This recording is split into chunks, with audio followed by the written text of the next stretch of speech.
تعالی علیہ وسلم نے ایک ارشاد کے مطابق ماہ شعبان میں کثرت سے روزہ رکھنے کا حکم دیا، اور معمول بھی تھا حضور صلی اللہ علیہ وسلم کا۔ اب کثرت کا اطلاق 3 سے زیادہ پر ہوتا ہے، 3 پر یا اس سے زیادہ پر۔ تو آپ اگر ماہ شعبان المعظم میں 10 روزے نہیں رکھ سکتے، 20 روزے نہیں رکھ سکتے، 25 روزے نہیں رکھ سکتے، 28 روزے نہیں رکھ سکتے، تو کوشش کریں کہ کم از کم 13، 14، 15 شعبان کے روزے رکھ لیں، کہ ان روزوں کو رکھنے پر بھی کثرت کے حکم کے اندر یہ معاملہ شامل ہو جائے گا۔ میرے پیارے آقا صلی اللہ علیہ وسلم کے پیارے دیوانوں، ایک روایت میں یہ بھی آتا ہے کہ آقا کریم صلی اللہ علیہ وسلم رمضان المبارک کے 1 دن پہلے کا روزہ نہیں رکھا کرتے تھے، تاکہ رمضان المبارک کا اور اس کے درمیان کا فرق ہو جائے، اور ماہ رمضان المبارک کی جو امتیازی پوزیشن ہے اس کے حاصل کرنے کا جذبہ بھی پیدا ہو جائے۔ اور ایک روایت میں یہ بھی ہے کہ حضور صلی اللہ علیہ وسلم رکھ لیا کرتے تھے۔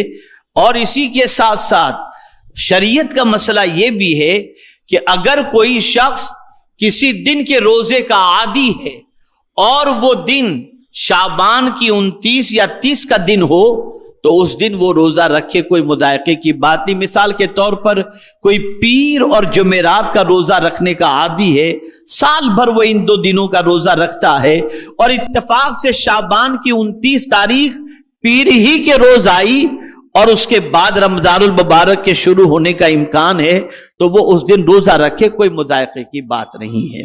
میرے پیارے وسلم کے پیارے دیوانوں، رسول رحمت صلی اللہ تعالی علیہ وسلم کا ایک ارشاد یہ بھی ملتا ہے، حضرت ابو ہریرہ رضی اللہ تعالی عنہ سے مروی ہے، یہ ابو داؤد شریف کی حدیث ہے کہ رسول اللہ صلی اللہ علیہ وسلم نے فرمایا، رمضان کے روزوں سے 1 روز یا 2 روز پہلے روزہ نہ رکھو، ہاں اگر کوئی شخص کوئی روزہ پہلے سے رکھتا چلا آ رہا ہے تو وہ رکھ سکتا ہے، جیسا کہ میں نے ابھی بتایا۔ میرے پیارے آقا صلی اللہ تعالی علیہ وسلم کے پیارے دیوانوں، اس کی تشریح فرماتے ہوئے محدثین فرماتے ہیں، کوئی ہر 2 شنبہ کا روزہ رکھتا ہے، اتفاقاً وہ شعبان کے آخر میں پڑ گیا تو رکھ سکتا ہے، ہاں خاص رمضان کی تعظیم کے طور پر آخر شعبان کا روزہ نہ رکھنا بہتر ہے، تاکہ رمضان کی انفرادیت اور اس کا امتیاز باقی رہے، جیسا کہ میں نے بتایا۔ ہمارے یہاں ماہ رجب، ماہ شعبان، ماہ رمضان کے روزے، 3 مہینے کے روزے رکھنے والے بھی بہت سارے اللہ کے بندے موجود ہیں، کوئی مذائقے کی بات نہیں، لیکن فقہا یہ فرماتے ہیں کہ یہ مہینوں کے روزے کثرت سے رکھنے کی بنیاد پر کہیں اتنی کمزوری واقع نہ ہو جائے کہ ماہ رمضان شریف کے آنے تک اس کی طبیعت کے اندر بگاڑ پیدا ہو جائے اور فرض روزے چھٹنے کا اندیشہ پیدا نہ ہو جائے۔ اس لیے اس چیز کا بھی خیال رکھنا چاہیے کہ ماہ رمضان المبارک کے روزے ہمارے اوپر گراں نہ گزریں، ہمارے لیے طبیعت کی خرابی کا سبب نہ بنے پہلے کے روزے، تو ہمیں چاہیے کہ ہم اس چیز کو مقدم رکھیں اور اس چیز کو جو ہے وہ اس کا احتیاط رکھیں۔ اگر کوئی رکھتا ہے اور اس کی عادت میں شامل ہے، یوز ٹو ہو چکا ہے، کوئی تکلیف نہیں ہوتی، تو اس میں بھی شریعت نے منع نہیں فرمایا، کوئی مذائقہ نہیں ہے، رکھ سکتے ہیں۔ میرے پیارے آقا صلی اللہ تعالی علیہ وسلم کے پیارے دیوانوں، نفل روزوں میں سب سے زیادہ روزے اگر کسی مہینے کے حضور صلی اللہ علیہ وسلم کو محبوب تھے تو وہ ماہ شعبان المعظم کے تھے۔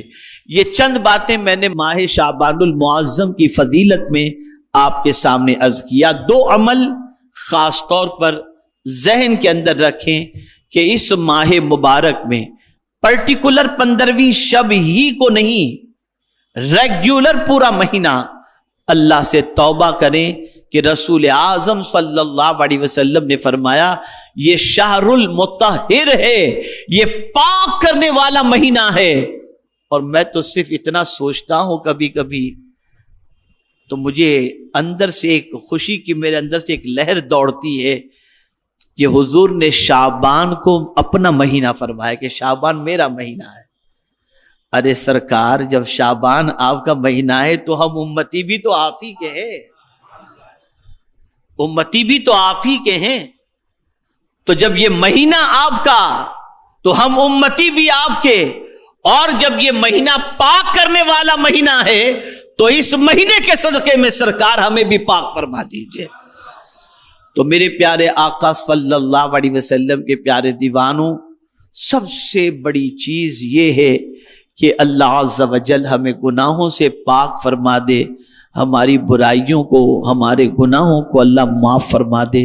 میں دیکھتا ہوں کہ دن بدن بڑی معذرت کے ساتھ ہماری قوم کا جوش بندگی، جوش اطاعت، جوش اسلام، جذبہ عبادت، یہ ساری چیزیں ٹھنڈی ہوتی جا رہی، ایک دم سرد پڑتی جا رہی، ایک عجیب سی کیفیت ہو گئی ہے۔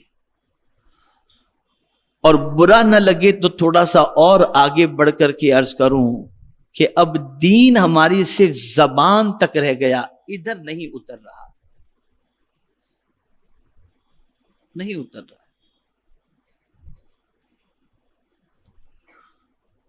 یہ نہیں بدل رہا اندر سے۔ آقا کریم صلی اللہ علیہ وسلم کا جو انقلابی کام ہے،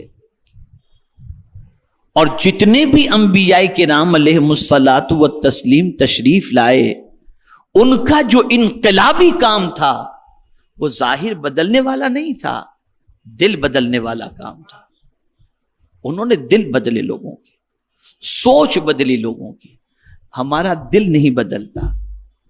ہم اگر اپنے دل میں جھانک کر کے دیکھیں تو وہی گناہوں کی محبت، وہی دنیا کی محبت، بلکہ ہم بڑی معذرت کے ساتھ میں کیا بتاؤں آپ کو کہ ہم تو بندگی بھی کرتے ہیں نا تو دنیا کے لیے کرتے ہیں، اللہ کے لیے نہیں کرتے۔ کیا کوئی 2 رکعت آپ کو ایسی بھی یاد ہے جو آپ نے اس نیت سے پڑھی ہو کہ مولا یہ 2 رکعت صرف اس لیے پڑھ رہا ہوں تاکہ تو راضی ہو جائے؟ نہیں پڑھتے ہم۔ میں اگر اس وقت آپ کو کوئی عمل، وظیفہ ایسا بتا دوں کہ یہ وظیفہ پڑھو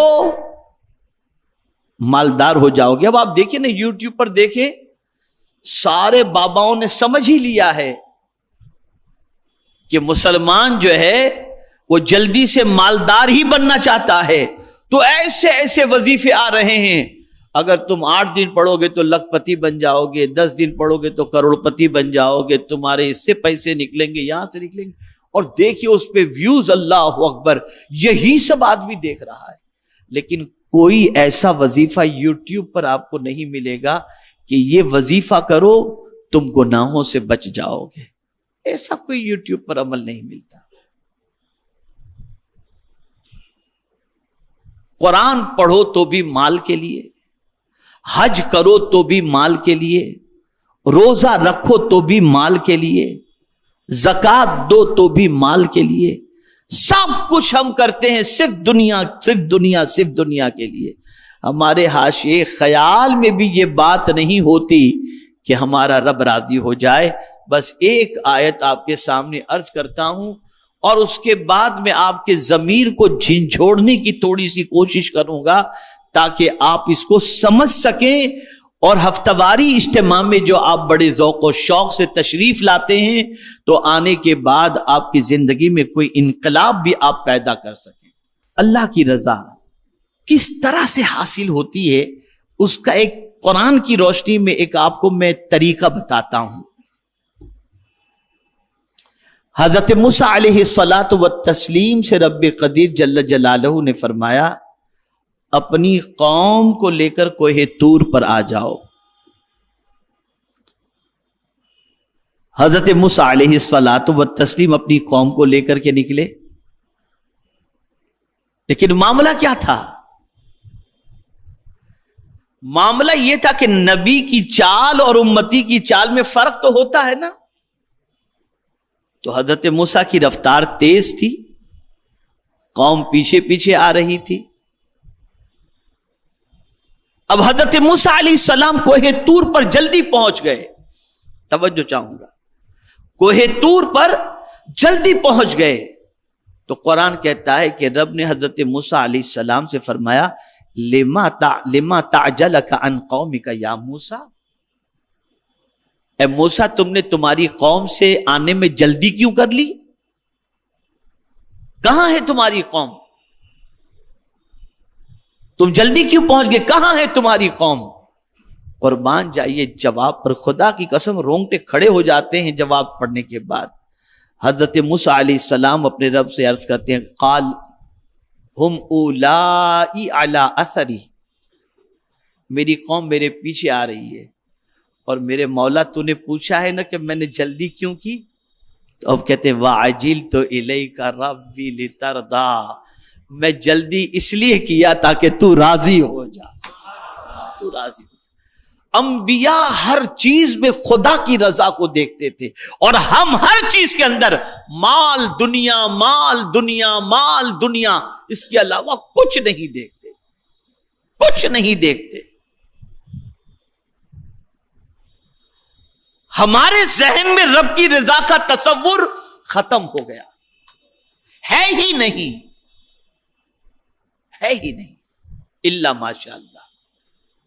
تو میرے پیارے آقا صلی اللہ علیہ وسلم کے پیارے دیوانوں، اس کو راضی رکھنے کے لیے جو کچھ بھی کرو، اس کو راضی رکھنے کے لیے کرو.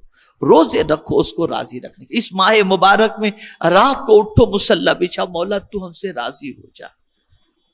اس کو منا لو، اس کو منا لو. اور وہ راضی، ارے اس کی تھوڑی سی خوشی بھی حاصل ہو گئی نا، تھوڑی سی خوشی. اس کو قرآن نے کہا ہے تھوڑا سا بھی وہ راضی ہو گیا نا تو یہ بہت بڑی چیز ہے. قرآن کہتا ہے وَرِضْوَانٌ مِّنَ اللَّهِ أَكْبَرُ، اللہ کی تھوڑی سی خوشی بھی بہت بڑی چیز ہے. ارے بھئی میں آپ کو سمجھانے کے لیے کہوں کہ آپ جس کو بڑا مانتے ہو، جس کو اپنا سب کچھ مانتے ہو، وہ آپ سے بات کرے یا نہ کرے، خالی آپ کو یوں مسکرا کر دیکھ لے تو آپ کہتے ہیں یار مجھے انہوں نے مسکرا کے دیکھ لیا، کہا کچھ بھی نہیں، لیکن آپ کو مسکرا کے دیکھ لیا، آپ کے دل کی کلی کھل گئی، انہوں نے مجھے دیکھا اور مسکرا دیا مجھے دیکھ کر کے. تو جس طرح سے ایک انسان، یہ سمجھنے سمجھانے کے لیے اللہ کی ذات ساری تمثیل سے پاک ہے، جس طرح سے ایک بڑے کا مسکرا کر کے دیکھ لینا ہمارے دل کو باغ باغ کر دیتا ہے، ایسے ہی میرا مولا اگر ایک بار ہم پر صرف نظر کرم کر لے ہمارا بیڑا پار ہو جائے گا. لیکن ہم کبھی اس کی طرف توجہ نہیں دیتے. اس پر توجہ دو، لو لگاؤ، اس سے تعلق قائم کرو، اس سے رشتہ استوار کرو، اس سے ادھر ادھر مت دیکھو، اس کو دیکھو. ہم سب کو دیکھ رہے ہیں، رب کو نہیں دیکھ رہے. اور تاریخ گواہ ہے اللہ والے سب کو نہیں دیکھتے تھے، رب کو دیکھتے تھے. وہ کس میں راضی ہے؟ تو یہ ماہ مبارک بہت عظمتوں والا مہینہ ہے. اللہ توفیق دے اور ماہ رمضان کے روزے آپ کے لیے گراں نہ لگیں تو اس ماہ مبارک میں حضور صلی اللہ علیہ وسلم کا معمول زیادہ سے زیادہ روزے رکھنے کا تھا. ماہ رمضان کے بعد سب سے زیادہ روزے حضور ماہ شعبان کے رکھا کرتے تھے، تو آپ بھی ماہ شعبان کے روزے رکھیں. اور اس ماہ مبارک میں آیت درود نازل ہوئی تو کثرت سے درود پڑھتے رہیں. اس ماہ مبارک کثرت سے درود پڑھتے رہیں. اور اسی کے ساتھ ساتھ میرے پیارے آقا صلی اللہ علیہ وسلم کے پیارے دیوانوں، درود ایسا عمل ہے، اللہ اللہ اللہ اللہ، جس قیامت میں کوئی کسی کے کام نہیں آئے، قریب ہی کوئی کھڑا نہیں، بھاگے گی. قرآن کہتے ہیں یوم یفر المرء من اخیہ، بھاگیں گے. ارے یہ بھاگو ادھر، ادھر باپ کھڑا ہے بھاگو ادھر. یہ قیامت کی سچویشن قرآن کہہ رہا ہے. دوست ادھر بھاگو دوست کے پاس ہے، ایک دوسرے کو دیکھ کے بھاگیں گے، کوئی کسی کے پاس نہیں ہوگا اور سب کی حالت خراب ہوگی. تو پھر ایک ذات ہوگی جس کی قیامت میں سنوائی ہوگی، وہ جو کہہ دیں گے مولا وہی کرے گا. وہ کون ہے؟ وہ حضور صلی اللہ علیہ وسلم. اور سرکار صلی اللہ علیہ وسلم کا ایک مزدے جاں فضا سن لو.